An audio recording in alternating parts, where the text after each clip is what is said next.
सारे जहां से अच्छा हिंदोस्तां हमारा, हम बुलबुलें हैं इसकी, ये गुलसिता हमारा।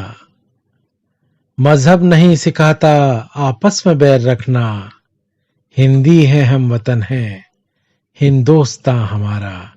सारे जहां से अच्छा हिंदोस्तां। आदाब। 15 अगस्त और आज़ादी का दिन। आज हम मौजूद हैं एक ऐसी जगह पर जो बहुत ही ऐतिहासिक जगह है, विजय चौक। राष्ट्रपति भवन से सीधा इंडिया गेट तक का ये लंबा स्ट्रेच राजपथ कहलाता है।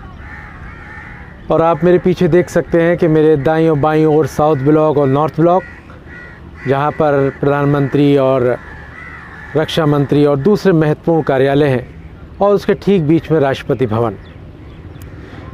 विजय चौक का इतिहास क्या है कि जिस दिन हमें आज़ादी मिली यानी 15 अगस्त 1947 को, राष्ट्रपति भवन, जिसे उस ज़माने में वाइसराय हाउस कहा जाता था, तो सबसे पहले शहरवासी हज़ारों की संख्या में इसी विजय चौक पर इकट्ठा हुए थे आज़ादी का जश्न मनाने के लिए।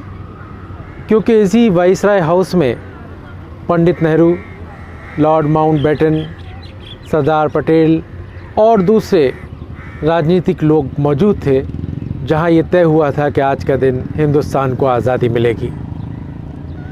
आज़ादी मिली, उसका जश्न कैसे मनाया जाए आधिकारिक तौर पर, तो ये तय हुआ कि यहाँ से कुछ दूरी पर यानी इंडिया गेट के ठीक सामने की तरफ जो प्रिंसेस पार्क है, वहाँ पर आज़ादी का जश्न मनाया जाए। एक बात को लेकर और मतभेद हुआ। भारतीय नेता ये चाहते थे कि जब आज़ादी का जश्न मनाया जाए तो एक साथ एक पोल से ब्रिटिश फ्लैग नीचे आए और दूसरे पोल पर भारतीय तिरंगा फहराए। लेकिन लॉर्ड माउंटबेटन को थोड़ा सा इस पर आपत्ति थी। वो चाहते थे कि उनकी विदाई यहाँ बहुत ही इज्जत और खुशगवार माहौल में हो।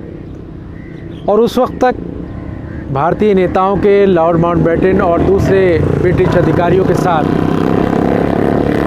बहुत अच्छे संबंध थे, माहौल खुशगवार था।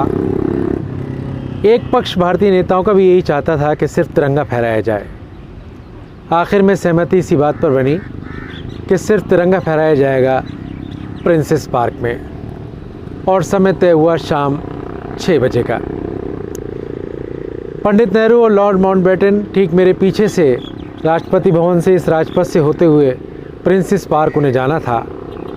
हज़ारों की संख्या में यहाँ लोग मौजूद थे, और यहाँ से ये 1.5 किलोमीटर 2 किलोमीटर का जो रास्ता है, उन्हें तय करने में 1.5 घंटे का समय लगा और वो प्रिंसेस पार्क पहुँचे। इस तरह से पहला झंडा, तिरंगा झंडा 15 अगस्त 1947 को शाम को प्रिंसेस पार्क में फहराया गया, और भारतवासियों ने राहत की सांस ली, क्योंकि हम आज़ाद हो चुके थे। मेरे बाईं तरफ संसद भवन की शानदार बिल्डिंग है, जहां लोकसभा और राज्यसभा चलती है, और यहीं से देश के लिए कानून बनते हैं, फैसले लिए जाते हैं।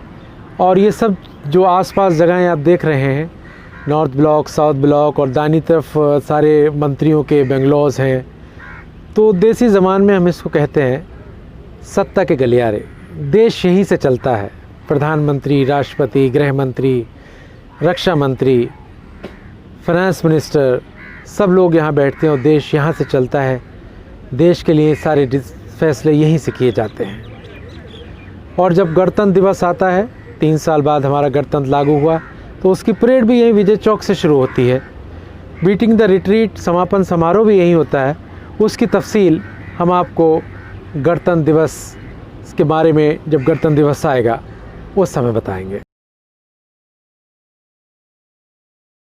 तो अब हम आ गए प्रिंसेस पार्क में। ठीक सामने प्रिंसेस पार्क है, जहाँ पर अभी तट रक्षक दल का ऑफिस है, और मेरे ठीक पीछे राष्ट्रीय स्मारक है, जिसका नेशनल वॉर मेमोरियल, जिसका उद्घाटन पिछले साल प्रधानमंत्री ने किया था।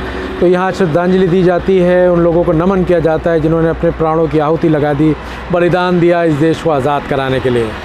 तो जैसे मैं बता रहा था कि प्रिंसेस पार्क पर 15 अगस्त 1947 को शाम को ध्वजारोहण हुआ और तिरंगा फहराया गया शान के साथ। लेकिन आधिकारिक तौर पर लाल किले पर 16 अगस्त 1947 को सुबह को पंडित नेहरू ने झंडा फहराया और लाल किले को इसलिए चुना गया कि वहीं से आज़ादी का बिगुल बजा था और वो एक बड़ा महत्वपूर्ण उसका योगदान है और हिस्सा है हमारी उस आज़ादी की लड़ाई का।